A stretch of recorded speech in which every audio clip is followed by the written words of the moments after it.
English Grammar, Chapter 22, Hummingbirds. Students, very small, little, beautiful bird, colorful bird. You like, na? Picture is given of the bird hummingbird. GK में हम जानते हैं ना कि ऐसे बोलते हैं कि वर्ल्ड में सबसे छोटा सा बर्ड कौन सा है? Humming bird. यस, तो आज हम today we are going to read this paragraph and also we have to answer the questions. Hummingbirds are small, colorful birds with long, thin bills and iridescent feathers. कि जो humming birds हैं, जो birds होते हैं वो बहुत ही small, छोटे से कलरफुल बर्ड्स होते हैं और with long thin bills mean चोंच, कि वो छोटी सी पतली सी उनकी चोंच होती है and then iridescent feathers means कि एकदम कलरफुल उसके फेदर्स होते हैं. Their name comes from the fact that they flap their wings so fast that they make a humming noise. उसका नाम कैसे पड़ा हमिंग बर्ड? कि वो इतना फ्लैप करते हैं अपने विंग्स को, इतनी बार उसकी विंग्स हिलाते हैं कि उससे एक हमिंग नॉइज क्रिएट होती है, इसलिए उनका नाम हमिंग बर्ड्स है.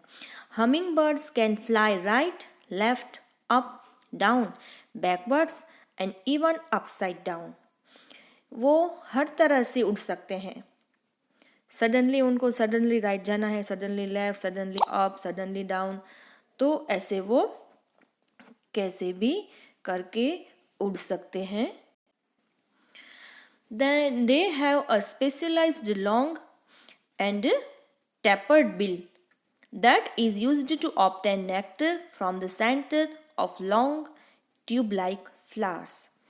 उनकी जो बिल होती है, उनकी जो चोंच होती है वो एकदम लॉन्ग होती है एंड टैपर्ड होती है, यानी कि बिल्कुल पतली सी होती है. उससे क्या होता है कि जो एकदम डीप फ्लावर्स होते हैं ना, उसका भी नेक्टर, वो उसका भी रस है, वो चूस सकते हैं. ट्यूब लाइक फ्लावर्स होते हैं ना, जो लॉन्ग थोड़ा होते हैं, जिसके लिए the humming birds feet are used for perching only and are not used for hopping और वॉकिंग. उनके जो फीट होते हैं वो उनको वॉकिंग के लिए या जंपिंग या हॉपिंग के लिए काम नहीं आते. ओनली उनका यूज़ क्या होता है? पर्चिंग, कहीं पे उसको ऊंचे स्थान पर बैठना है तो ही उनको वो उसके जो विंग्स हैं वो काम आते हैं. Then the humming birds fast breathing rate, fast heart beat and high body temperature require that they eat often. तो एकदम उसकी जो ब्रीथिंग होती है वो भी वो फास्टली करते हैं, हार्ट बीट होती है वो भी फास्ट होती है और हाई बॉडी टेम्परेचर होता है उनका. उसमें कितनी एनर्जी होगी कि इतना वो उसके पंख जो हैं उससे हमिंग नॉइज आती है. तो इसके लिए उनको क्या है?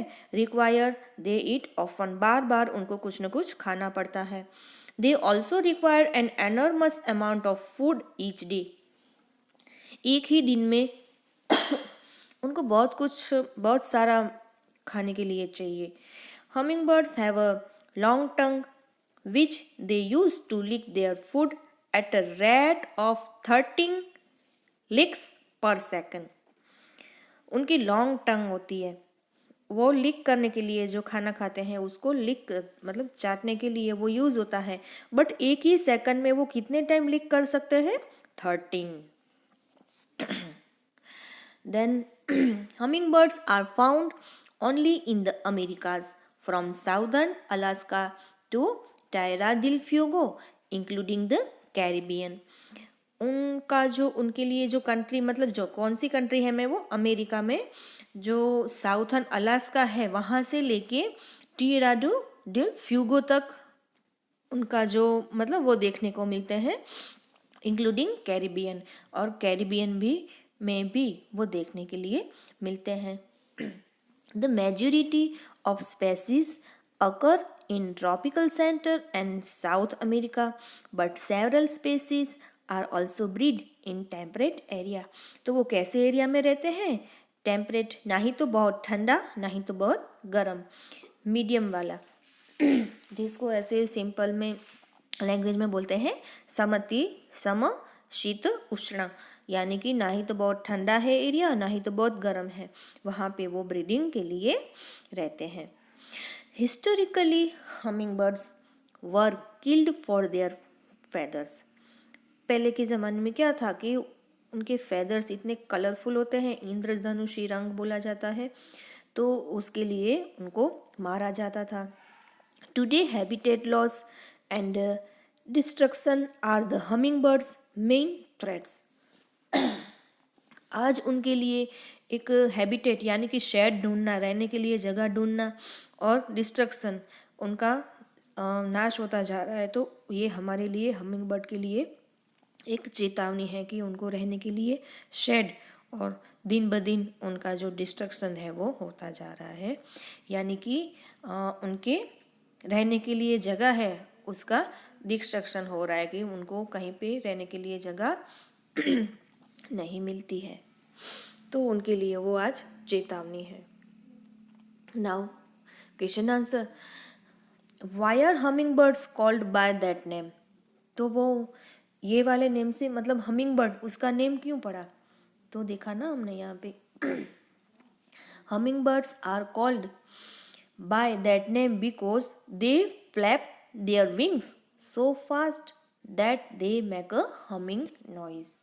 उसकी विंग्स हैं वो हमिंग जैसे नॉइज क्रिएट करते हैं, इसके उसको हमिंग बर्ड बोला जाता है। Where are humming birds found? कहाँ पे देखे जाते हैं? Hummingbirds found in the Americas from southern Alaska to Tierra del Fuego including the Caribbean. The majority of species occur in tropical Central and South America. Third is, what are the main threats to the hummingbird? Hummingbird के लिए main threat क्या है? अभी उसके लिए चेतावनी क्या है कि the main threats to the hummingbird are habitat loss and destruction. उनकी जो रहने के लिए जगह है वो लॉस हो गई है या तो डिस्ट्रक्ट हो गई है। Fourth is, how does the use of hummingbirds feet differ from that of other birds feet? ये हमिंगबर्ड के जो फीट हैं वो अदर बर्ड से चेंज क्यों है, डिफरेंट क्यों है? They use their feet for perching only and not for hopping और वॉकिंग। वो सिर्फ ऊंचे स्थान पर बैठने के लिए ही उनकी फीट का यूज़ करते हैं, उससे हॉपिंग भी नहीं कर पाते, देन वॉकिंग भी नहीं कर पाते। And write the meaning of the word shown in red in the passage. Exercise B में क्या है? Use the dictionary.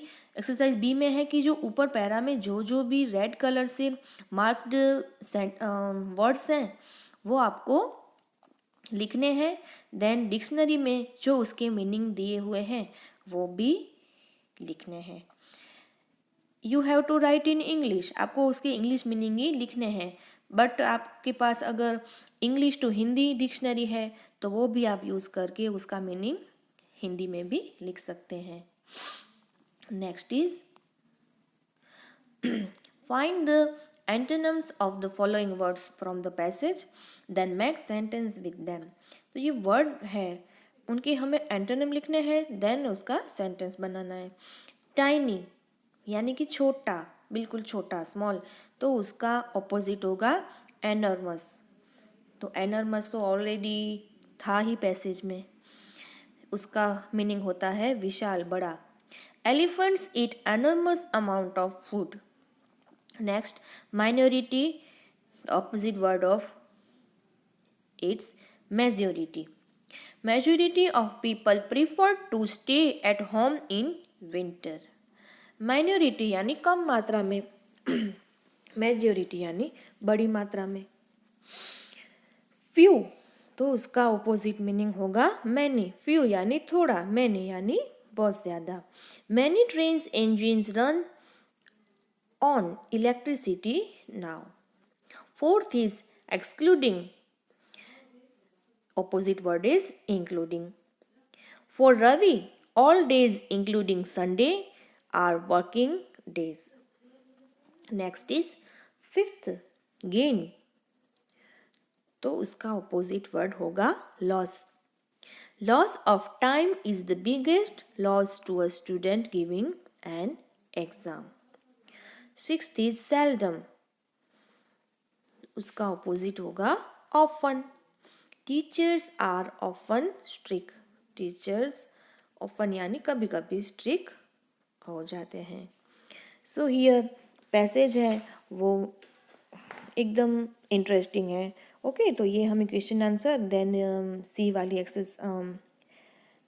एक्सरसाइज हमें ओनली टेक्स्ट बुक में फिल करनी है. Thank you for listening.